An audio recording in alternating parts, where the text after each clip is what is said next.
long as the students have passed the academic portion, Yes. they don't care beyond that. The only one sticking point is insurance and making sure that those students would be covered by insurance. Now, Caroline was going to look into that. Michelle, have you heard back from Caroline at all in terms of the insurance issue? We did actually hear back from that. What you said is because our students are covered. What's it called? Thanks, sorry, I'm trying to pull it up here. Email this back.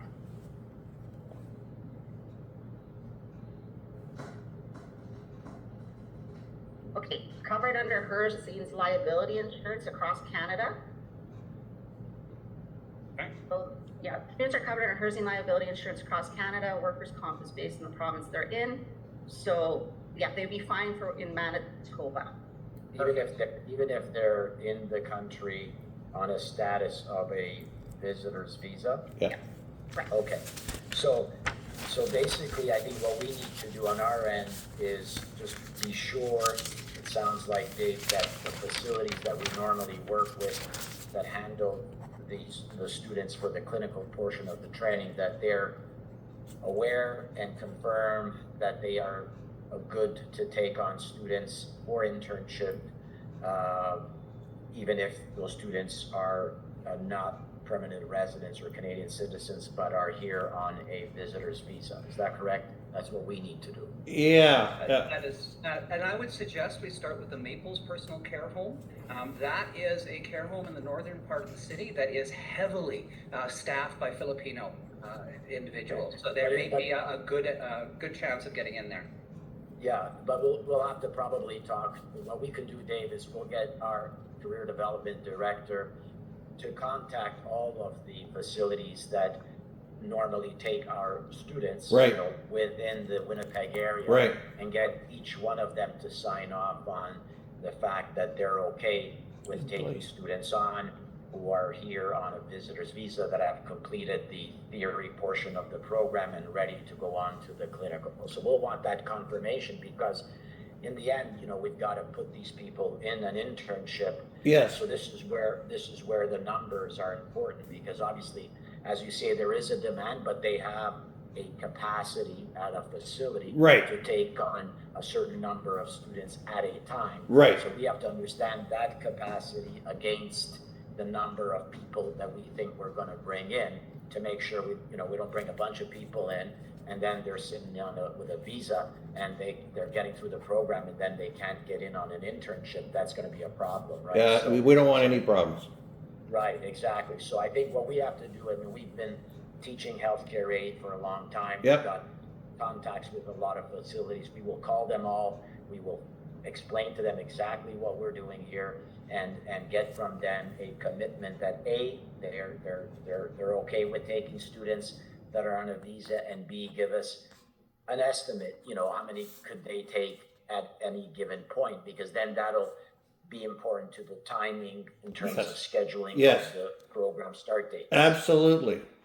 So right back to our recruitment of what we need, how many we need, all that kind of stuff. The question from Jennifer was that for the practicum, she was curious of, if you're here on a visitor visa, you finish your in-class studies and you go for your practicum, how do you do that without a work permit? So I guess the question there is, are you working? That's it. They aren't. They aren't? Right. They aren't. Okay, so they don't need a work permit? They do not need a work permit to do clinical. Okay, now my next question on this, and Jennifer and I were saying, normally a healthcare aid course, is it not 6 months? Like a normal regular course for somebody in Winnipeg walking in, taking a course, what it is? We used to run it 4.5 months, 7.5 hours per day. And right now it's longer than 6 months. But when we spoke to PVI, because they're not on student aid, we can modify the start and end date so that it is less than 6 months, so long as we keep the hours the same. So we were looking at kind of going back to that structure where it would be 7.5 hours per day, and it would take 4.5 months for the students to complete. Yeah, the way to look at it, Dave, is you got to really look at it not so much in how many months, but what are the total hours? Right. And you can go 8 hours a day if you want, and get it down to the minimum number of months. So I think what Robin's saying, that we could take it back to that 4.5 month structure, which is a longer day. Right now, we're only doing a 4-hour day, Right. and that's why it goes out a little longer than 6 months right now. So getting it done with, before 6 months, that's not going to be an issue. Good. It's going to be reasonable in a 7-hour day. I think that's reasonable. Yeah, Jennifer and I, our opinion was the shorter the better. We're always Right. we're looking at that 6 months. We got a lot to do in that 6 months paperwork to Right. get to. It's just not the course we're focusing on. We're focusing on the whole thing to make sure that they can stay here and assimilate into Manitoba. Okay. That's our goal. I get that. So that makes sense to do it in the shortest Shortest Now, period of let me time. ask- Okay, now you talked about students in the Philippines that would be coming Yep. to start the program and be coming on a visitor's visa. Yep. Is there any opportunity with students individuals that are in the country now, in Winnipeg, now on a visa and have been on it for obviously it'd have to be a short period at the point at which, because if we're going 4.5 months, right? Yep. That gives us a month and a half leeway to 6 months. So anybody that is in the country on a visa less than 1.5 months would technically be able to get in the program Yeah. and graduate before the 6 months. So is that part of this, or just strictly working with people that are now? Strictly, I mean, I have the odd person. I haven't really canvassed. Okay. Aldous really hasn't canvassed. I mean, I just know people I've talked to. I know guys who's working another job. He's here. He wants to actually do this course as soon as it's available because that's what he did in the Philippines. He's not doing that here. Okay. I don't know. We haven't canvassed that. We were strictly looking at bringing people in, and Okay. we were looking at again. What we're looking at, 2 years experience you want for this? What did we say? Is there a fixed number of? Is there a period of experience that they need, Robin, as far as general Not really, healthcare? Yeah. especially with the current situation, because it is now the full program. So if technically they could come in without having any healthcare aid background, but that experience from the Philippines will increase their chances of getting in on the 2 visa opportunities. So for us, it doesn't matter. We can take in anybody. So it's but for the other part of it, that might be important. what do you- Because you mentioned earlier, Dave, Yeah. you referred to a bridging program, Yeah. which, as Robin says, that was the initial thought was, okay, we have a bridge program, which is obviously shorter Yeah. than the full program, with the idea that the people coming into it would have some number of years or Yeah. hours of experience in healthcare. But if we're doing the full program, as you said before, somebody could be working anywhere and walk into our school and have no experience in healthcare, which most of our students don't, and do the full program. So really, I mean, whether or not it helps them get a visitor's visa, I mean, I'm not an expert, but I don't see how having a healthcare background helps them get a visa. No, it has nothing to do with it. Right. But right, so right. so we're focused on a full course right now, not a bridging program. Full That's course, right. full course. So there's no benefit to doing a bridging program. If I came up with 300 people with experience, there's no benefit to having a bridging program. The There is- difference in yeah. amount of material is negligible. Oh, is that so right? Maybe looking at a couple of weeks difference, because the difference in systems is Okay, yeah. So it's somebody who's worked in the Philippines, they have a lot of stuff to learn in terms of working inside Canada. okay. So it's really Not- irrelevant time wise. Right, not to mention, Yeah. Dave, that if we go with the full program, we're good to go right now. We don't have, we're good Yep, to go. yep. Whereas if we decide we're gonna come up with some kind of abbreviated program based upon someone's experience, we're gonna have to go through some approval process with the ministry, and we know that's not gonna happen overnight. No, I feel your pain. Right now, if you had 20 students right now that were gonna come in next week on a visitor's visa, we're good to go in terms of. Oh, okay. Well, okay. That's good to know. That's good to know. Yeah, and then we've got the staff, we've got faculty, we can find more faculty. So it is important for us to get an idea from you folks as to, what do you see as a timeline? If you think, hey, we can do what we have to do, and it's gonna take 2 months, then we can look out 2 months, pick a start date, Yeah. and go with that. That start date is flexible. If we need to move it, we can move it to accommodate, maybe delays or what have you. But we're good to go on our end. So it's really a matter of saying, what's a good start date based on what you guys have to do and how many people are we talking about? Because these students, I'm assuming will be, they'd be taking the program in person, right? Yep. Not online, because we have both options. that You can do the whole program online? Well, All of not the the whole didactic, program. not the practical. Right, so, right, there's a portion of the in-school portion before they go on the clinical that is in person. And the way we do that typically is we do 2 Saturdays a month is what it takes. So we're recruiting students now from northern Manitoba, and we've got students that are online from Nipawin, for example, Yep. and are taking the program. And then we've rented a facility there to use to deliver the lab portion while they're in school. So we could do it online or we can do it in person.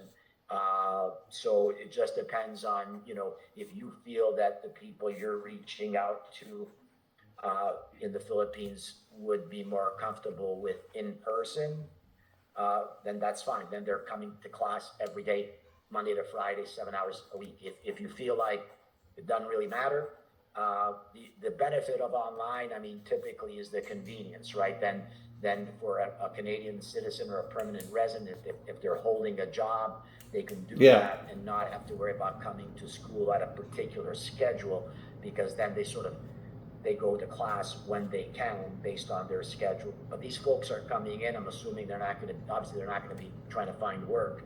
No. So in person would probably.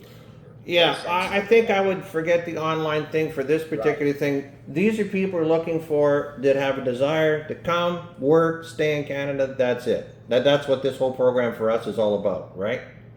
Right now. I'll just throw it out there. Yeah. No. That's an interesting option. So when you say timeline for what we have to do, I guess, there's a lot of things to think about.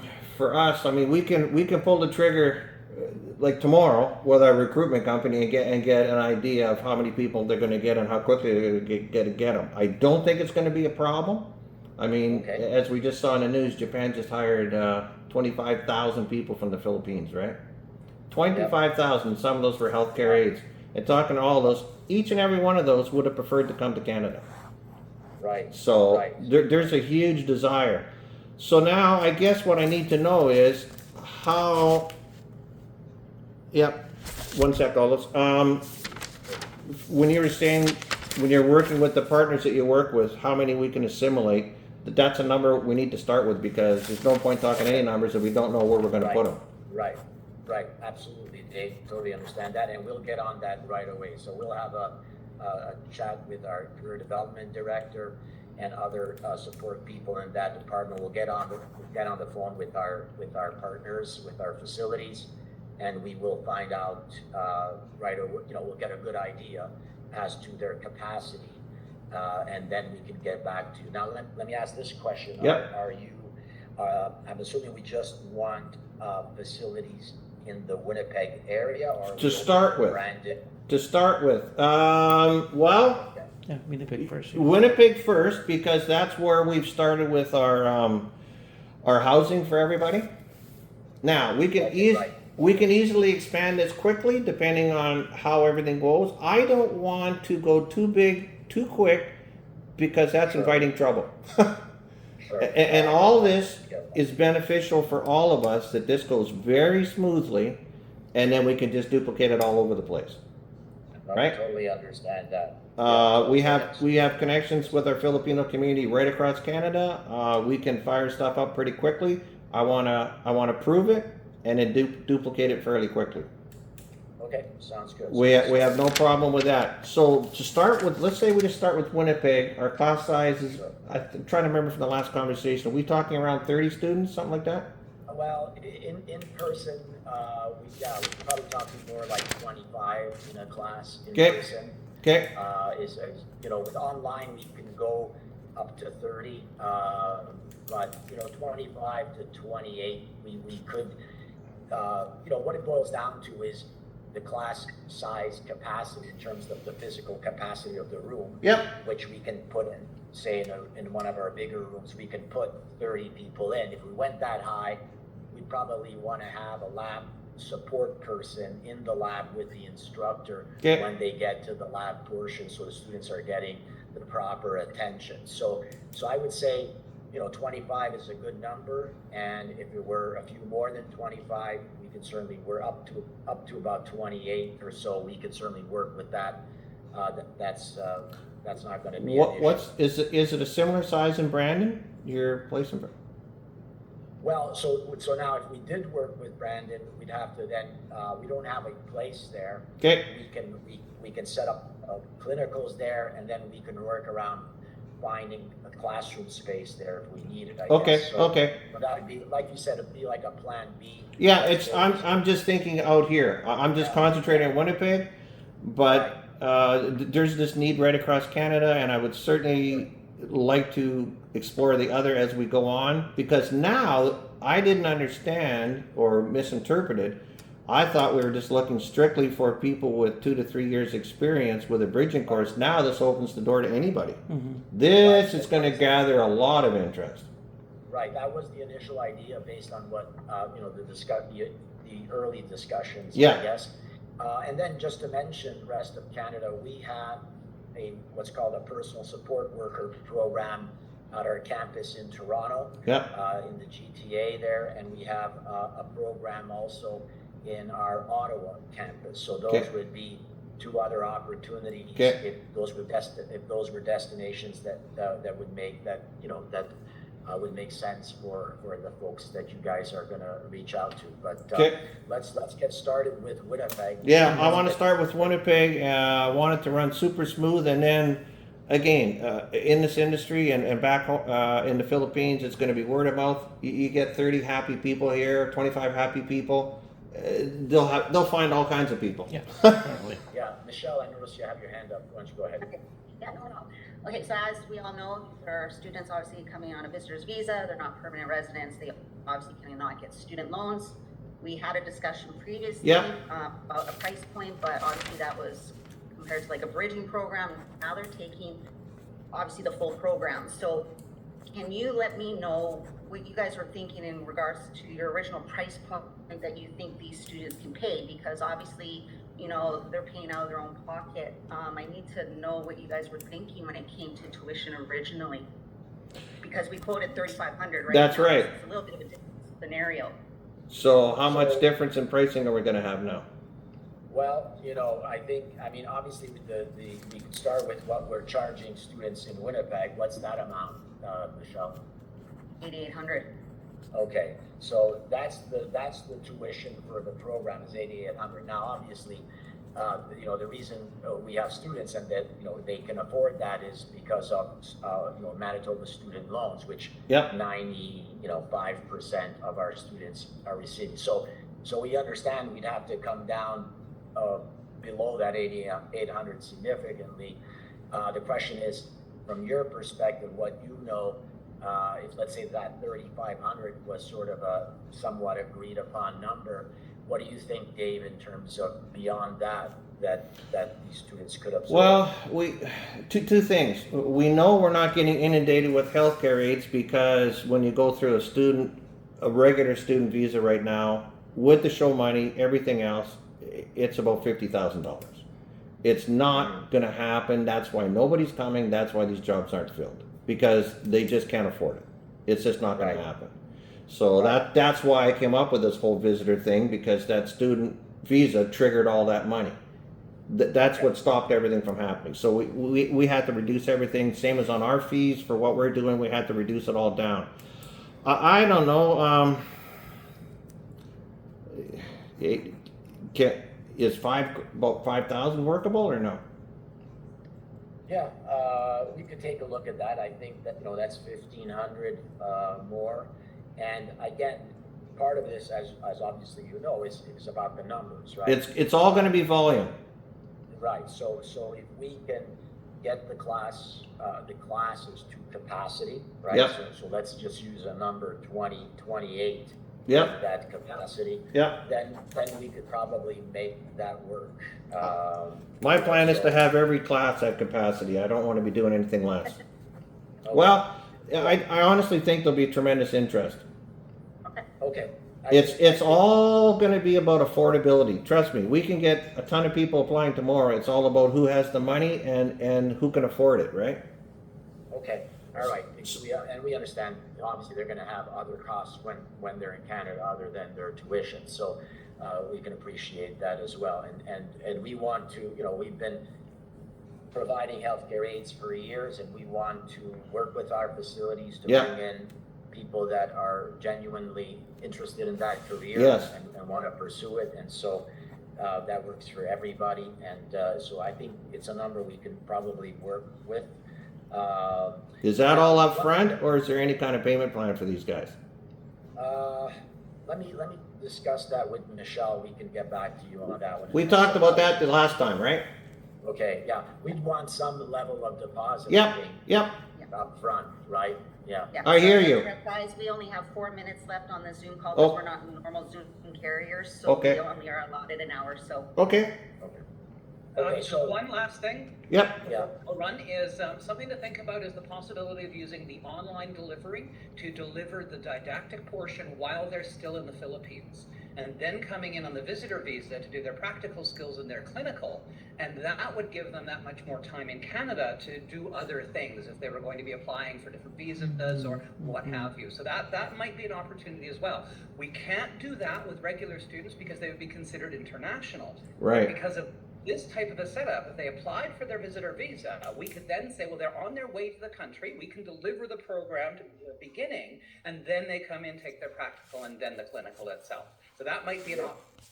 yeah, I think it's a good option because Okay. what it's going to, because we can front load the theory portion and hold the labs off that until they physically get here, right? Yeah. So technically, if someone it's taking longer, and then they arrive, they'll already have, say, let's just use 2 months of the program done while they're in the Philippines, which we can give them, which they'd have access to our platform, instructor support, Okay. and so that might be a good way to get started. And yeah, I think then there's some opportunities there too in terms of bigger classes, because with online we can have a bigger cohort, and then when we bring them, we can split them up. So it's certainly something Okay. that we should let me think that through and Okay. discuss it with our Sure. team on our end and see how that, and we can send some ideas your way. So just to recap real quick, then it sounds like what we need to do on our end is make the contacts with our facilities, understand that they're okay with taking students that are on a visitor's visa, and understand, the numbers in terms of how many they can take on. We can deliver the program, as we said, in 4.5 months, so that's going to be not going to be an issue. We can go with 5,000 as the tuition, and Okay. this time we'll get back to you with Yep. with the deposit and payment plan. Okay. And I think on our end, and then we have some thoughts about the online. We can get those to you, Dave. And, Yep. and then yeah, and I think that's it on our end, unless I missed something. When you say they had 2 months of the the regular course going, that's Yeah. after they've applied for a visitor visa, so they'll be 2 months into their visitor visa already? They wouldn't No. have to be. They wouldn't have to Right. be. They could. That'd be- They're in, that would be out. So in other words, they're going to be in the Philippines. If you have 20 people right now in Yeah. the Philippines that want to start tomorrow, Yeah. okay, let's get them going. Before they even have apply for it. That would give them a lot more time here. Yeah. Right, I would exactly. recommend that So- they apply, but they don't have to wait for any kind of response before Yeah. they can start the course itself. That way, if the ministry comes back to us, Yeah. we say, well, no, they're in the process of applying for their visitor visa and they're on their way, kind of a thing. Yeah. That's why we're delivering this portion of the course. Yeah. Okay. And to your point, because if they come in to start their course on day one in Canada, that's going to be 4.5 months. I know that clock is ticking. Right, and then you're going to be left with 1.5 months at the end of that for them to figure out what exactly there is going to have to happen for them to stay in the country. Whereas if they did 2 months, Yep.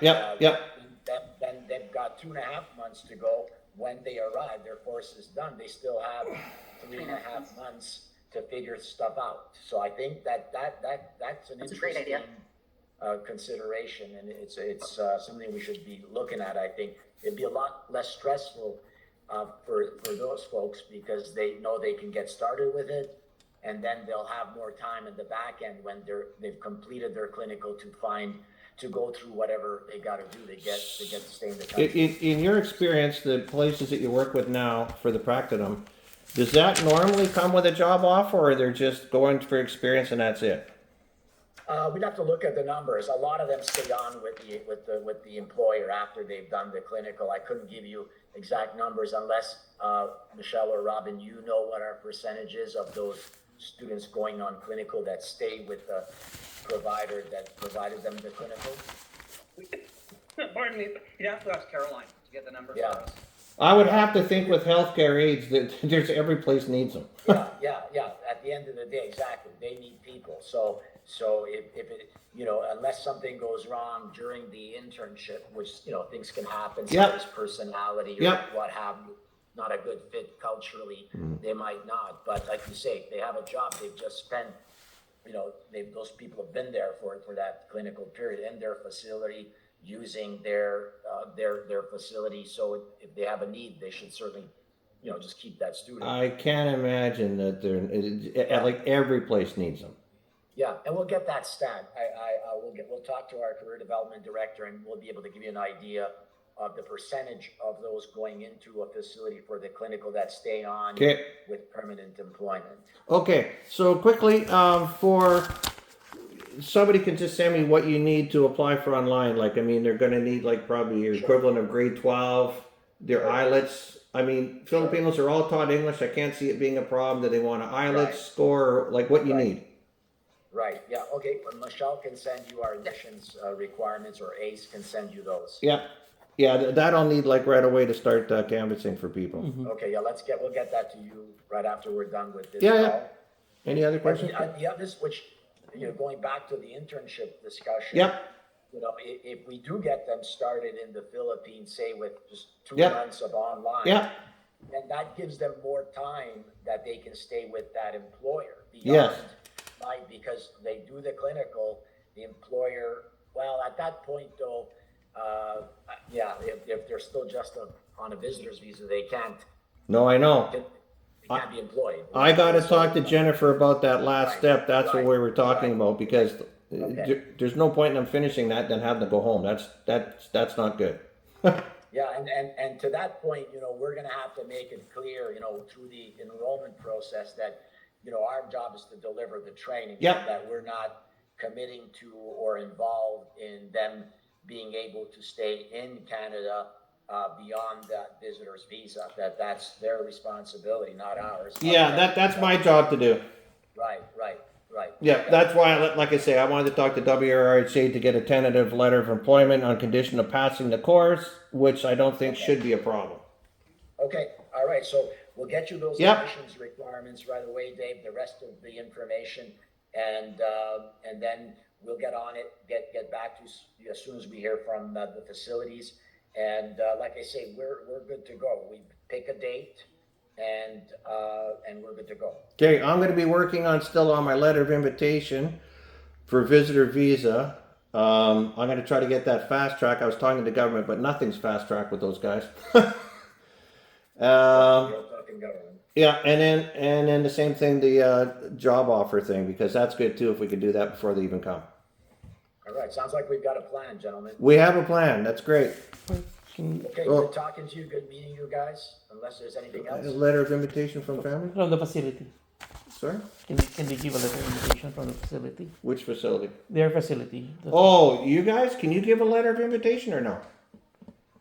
What's the letter? What is that? What is the letter of invitation? I don't think so. All those letter of invitation has to be for visitor. No, they're just doing it. No. No. Gotcha. Okay, all right. That sounds good. We've got our stuff to do. Dave, I just send the requirements to your email, and I'll. Okay, thank you very much. Thank you, guys. Good meeting you. Bye bye. Yeah. Okay. Take care. Yeah. Cheers. Yep.